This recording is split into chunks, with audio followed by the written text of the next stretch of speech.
और वचन, हमारा है पाठ है लिंग और वचन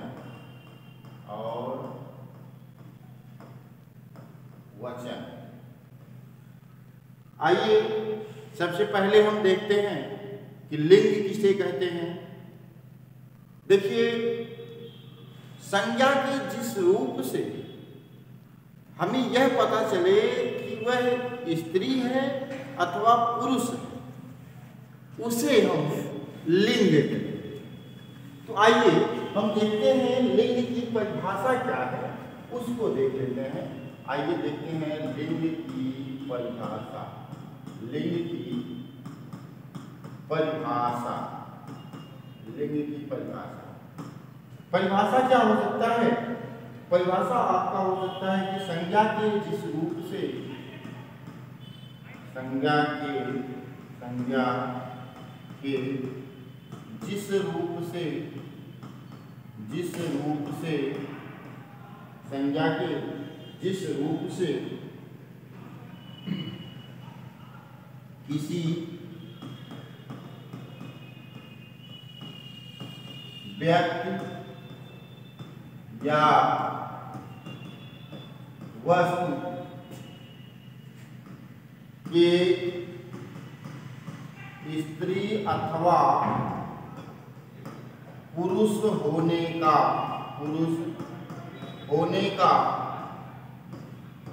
बोध हो,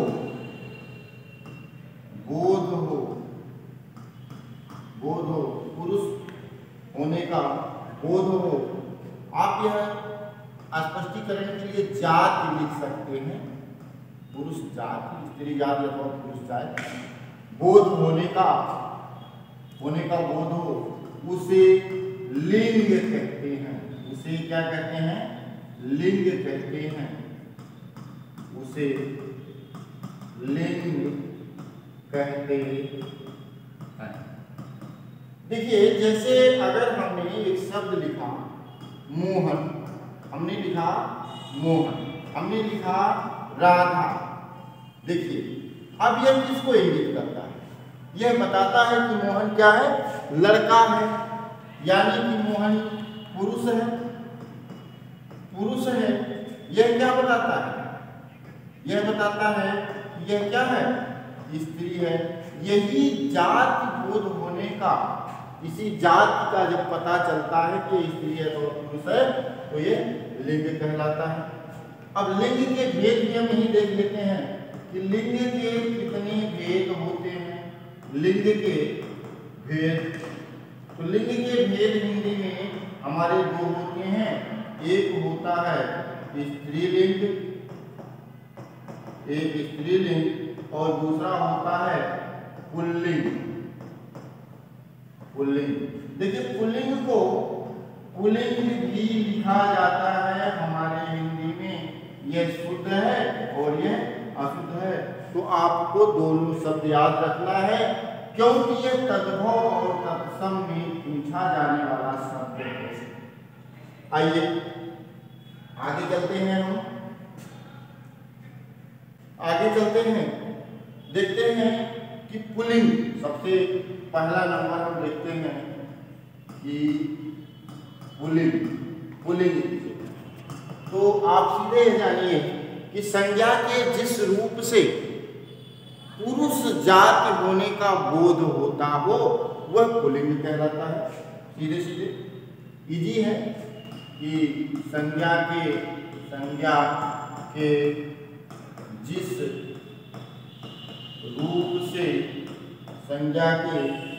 रूप से पुरुष जाति का बोध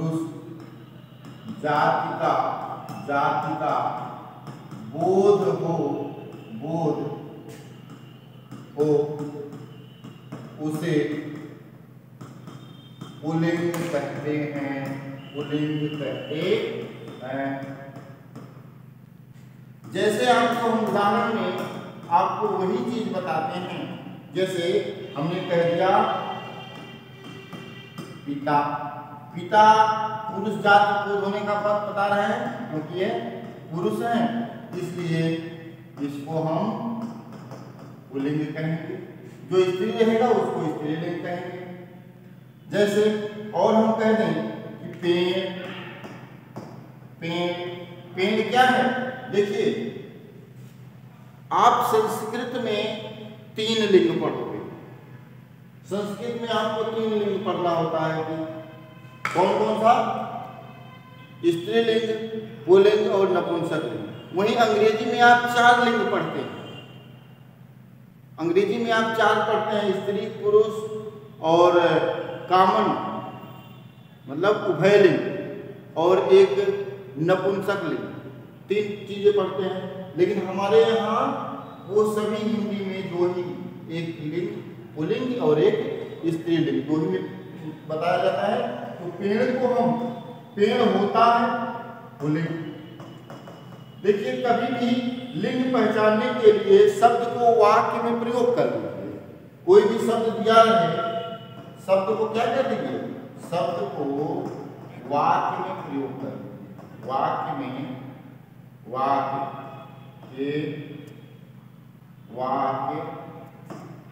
में प्रयोग करो। ठीक है, आपका सीधे सीधे समझ में आ जाएगा कौन सा लिंग है।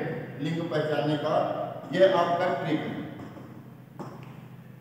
जैसे पिता, हम आपको कहेंगे पिताजी आ रहे हैं, पिताजी आ रही नहीं है, आ रहे हैं, तो क्रिया की जैसे जिस रूप में चलेगा क्रिया वही रूप में हो जाता है। तो इसलिए पिता, पेड़, बहुत सी शिव, हनुमान, कुछ भी आप लिख सकते हैं। तो ये जो है पुल्लिंग हो जाएगा। इसके बाद अब देख लेते हैं हम कुछ ऐसे शब्द जो पुल्लिंग में प्रयोग होते हैं हमेशा। जैसे पुल्लिंग वाले शब्द ये देख लेते हैं, पुल्लिंग वाले शब्द। देखिए 3-4 चीजें याद रखें। पहला नंबर, ये पर्वतों के नाम आपको मिले, पर्वतों के नाम, पर्वतों के नाम। जैसे आपको हमने कह दिया हिमालय, हिमालय, विंध्याचल, विंध्याचल, अल्पास आदि। ठीक है, ये पुल्लिंग होंगे। ये इसके साथ ही यदि अगर वृक्ष का कोई नाम मिलता है, वृक्ष के नाम, वृक्ष के नाम, सभी वृक्षों के नाम। जैसे आम का पेड़, आम का पेड़, नीम का पेड़, कोई भी हो, आम, नीम, महुआ, जो भी हो, सभी क्या होंगे? पुल्लिंग होंगे। और क्या होते हैं? यदि आपको अनाजों के नाम मिले, अनाजों के नाम मिले, अनाजों के नाम जैसे गेहूं, जौ, ठीक है, चावल, चावल, ये सभी क्या है? पुल्लिंग है। अनाजों के नाम मिल जाए। यदि आपको धातुओं के नाम मिले,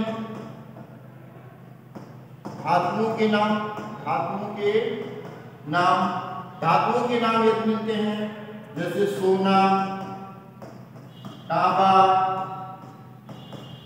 सोना, तांबा, जस्ता, ये सभी क्या होंगे? पुल्लिंग वाले शब्द होंगे। आपको देशों के नाम मिले, देशों के नाम, देशों के नाम, वो सभी क्या होंगे? पुल्लिंग होंगे। जैसे भारत, ऑस्ट्रेलिया, श्रीलंका, जापान आदि, ये हो जाएंगे। आपको अगर महीनों के नाम आते हैं, महीनों के नाम, महीनों के नाम, ये भी पुल्लिंग होंगे। जैसे महीनों के नाम कौन सा? हिंदी महीनों के नाम आप याद रखिएगा। हिंदी महीनों के नाम जैसे चैत्र, बैसाख, जेठ, आषाढ़, जो हिंदी के महीने होते हैं सभी क्या होते हैं? पुल्लिंग होते हैं। ये कौन सा नंबर था? जो भी हो डाल देना। अगला नंबर अगला नंबर आपको महीनों के नाम हो गए, ग्रहों के नाम भी हो सकता है। जैसे अगर ग्रहों के नाम मिले, ग्रहों के नाम ये सभी क्या होते हैं, पुल्लिंग होते हैं। ग्रहों के नाम भी क्या होते हैं, पुल्लिंग होते हैं। जैसे बुध ग्रह, बुध ग्रह, ठीक है, और बुध हो गया, शुक्र हो गया, बुध हो गया, शुक्र हो गया, ठीक है। ये जो भी ग्रह हैं, मंगल है, बृहस्पति है, जो भी ग्रह हैं सभी जो है क्या होते हैं, ये पुल्लिंग होते हैं। सभी ग्रहों के नाम पुल्लिंग होते हैं। तो आप इन्हें याद रखें। अच्छा, आप चाहें तो इनका स्क्रीनशॉट भी ले सकते हैं। हमने क्या क्या पढ़ा है इसको एक बार देख लेते हैं। हमने आज आपको पढ़ा है लिंग और वचन। लिंग की परिभाषा संज्ञा के जिस रूप से किसी व्यक्ति, वस्तु अथवा स्त्री जात का बोध होना पाया जाता है उसे लिंग कहते हैं। और इसको हम इस तरह से पहचान सकते हैं। लिंग के भेद जो है, स्त्रीलिंग पुल्लिंग दो होते हैं। इसको जो है बहुत अक्सर में पूछा जाता है, इसको भी याद रखने वाली बात है। आप चाहो तो इसका स्क्रीनशॉट ले सकते हैं। आपने स्क्रीनशॉट ले लिया होगा। आगे चलते हैं। उसके बाद हम आ गए हैं पुल्लिंग पर। पुल्लिंग संज्ञा के जिस रूप से पुरुष जाति का बोध हो वह पुल्लिंग कहलाता है। जैसे पिता, अब ये पुरुष का बोध करा रहे हैं इसलिए पुल्लिंग है। पेड़ है, पुल्लिंग का बोध करा रहा है तो इसलिए पुल्लिंग है। देख, इसको पहचानने का ट्रिक जान लीजिए कि जो दिया जाए शब्द तो उसको वाक्य में प्रयोग कर दीजिए। अगर क्रिया उसका पुरुष के अनुसार आ रहा है तो पुल्लिंग, स्त्री के अनुसार आ रही है तो स्त्रीलिंग। आगे हमने क्या पढ़ा, पुल्लिंग वाले शब्द पर्वतों के नाम आ जाए तो आपका पुल्लिंग हो जाएगा। वृक्षों के नाम आ जाए पुल्लिंग होगा। अनाजों के नाम आ जाए पुल्लिंग रहेगा। धातुओं के नाम आ जाए पुल्लिंग रहेगा। देशों के नाम रहे तो पुल्लिंग रहेगा। इसका भी स्क्रीनशॉट आप लेना चाहें तो ले लो, मैं हट जा रहा हूँ। आपने स्क्रीनशॉट ले लिया होगा। आगे चलते हैं। महीनों के नाम और ग्रहों के नाम ये भी पुल्लिंग होते हैं। आइए अब आगे चलते हैं हम। आपने पुल्लिंग पढ़ लिया, उसके बाद आते हैं हम स्त्रीलिंग। हम पढ़ते हैं स्त्रीलिंग। देखते हैं स्त्रीलिंग।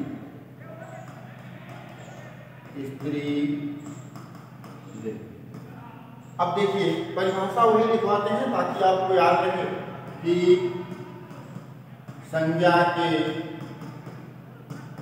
जिस रूप से स्त्री जाति होने का बोध होता है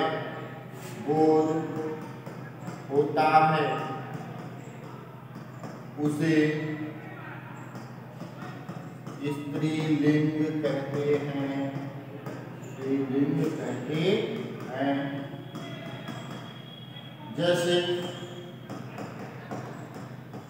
कहते हैं।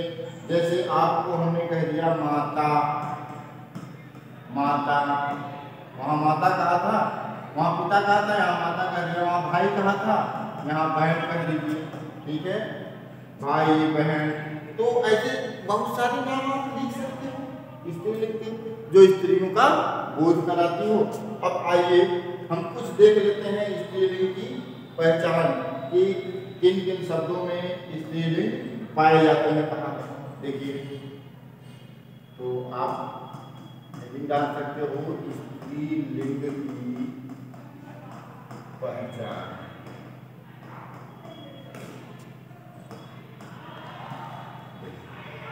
यदि आपको यह याद रखें कि यदि नदियों के नाम मिल जाए, नदियों के नाम मिल जाए, जैसे नदियों के नाम गंगा, यमुना, त्रिवेणी, राप्ती, जो भी है वह क्या हो जाएगा, गंगा, यमुना, सतलज, जो भी है नदियों के नाम मिल जाए।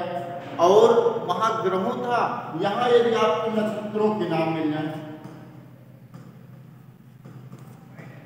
नक्षत्रों के नाम यदि मिल जाए, नक्षत्रों के यदि नाम मिल जाते हैं, जैसे नक्षत्रों के नाम जैसे अश्विनी, ये हिंदी में यदि आप पंडित जी लोगों से जो पोथी वगैरह देखते हैं, पत्रा वगैरह देखते हैं, उनसे पूछोगे तो इसके बारे में कौन सा नक्षत्र जब शादी विवाह होता है तो नक्षत्र वगैरह देख करके शादी विवाह होता है। तो नक्षत्र जो होते हैं जैसे रोहिणी, ये भी एक नक्षत्र का नाम है, रोहिणी हो गया, भरणी हो गया, ये भी नक्षत्र का नाम है। यानी कि जो भी नक्षत्रों के नाम मिलेंगे वे सभी स्त्रीलिंग में होंगे। अच्छा, तीसरा चीज, सबसे बड़ी, स्त्रियों के नाम तो सभी स्त्रीलिंग होंगे। स्त्रियों के नाम इसमें आपको बताने की जरूरत नहीं, किसी भी स्त्री का नाम लिख लो, सीता, गीता, जो भी लिख लो, रीता, गीता। अच्छा, उसके बाद आपका तिथियों का नाम, चौथे नंबर पे आप देख सकते हैं कि तिथियों का यदि नाम अगर आ जाए, तिथियों के नाम भी आपके क्या होते हैं, स्त्रीलिंग होते हैं। जैसे तिथियों के नाम कैसे हो सकते हैं आपके, जैसे आपको हम कहें एकादशी, ठीक है, एकादशी कह दिए, हमने कह दिया पूर्णिमा, ये सभी तिथियां हैं, ठीक है। अमावस्या, हमने कह दिया अमावस्या, ये सभी तिथियां हैं। तिथियों के नाम भी क्या होते हैं, स्त्रीलिंग होते हैं। यदि आपको मिल जाए भाषाओं के नाम, ये भी क्या होते हैं, स्त्रीलिंग होते हैं। जैसे हम कहते हैं हिंदी,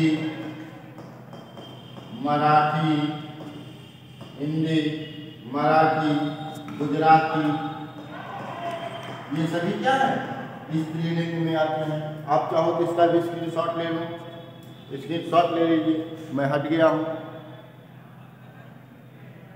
चलिए, आपने स्क्रीनशॉट ले लिया होगा। अब देख लीजिए कुछ थोड़ा सा कुछ इम्पोर्टेंट फैक्ट हम आपको बता देते हैं। इम्पोर्टेंट फैक्ट क्या है यह देख लेते हैं। देखिए इम्पोर्टेंट फैक्ट क्या है। इम्पोर्टेंट फैक्ट आप यह जान लीजिए, जिसमें ई लास्ट में अगर बड़ी ई या छोटी ई का मात्रा मिलता है किसी शब्द में, तो वह जो है क्या हो जाएगा, स्त्रीलिंग हो जाएगा। यदि आ की मात्रा के साथ चंद्र बिंदु मिलता है तो वह भी क्या हो जाएगा, स्त्रीलिंग हो जाएगा। ओके, तो आज के लिए इतना ही, मिलते हैं आपसे अगले वीडियो में। धन्यवाद।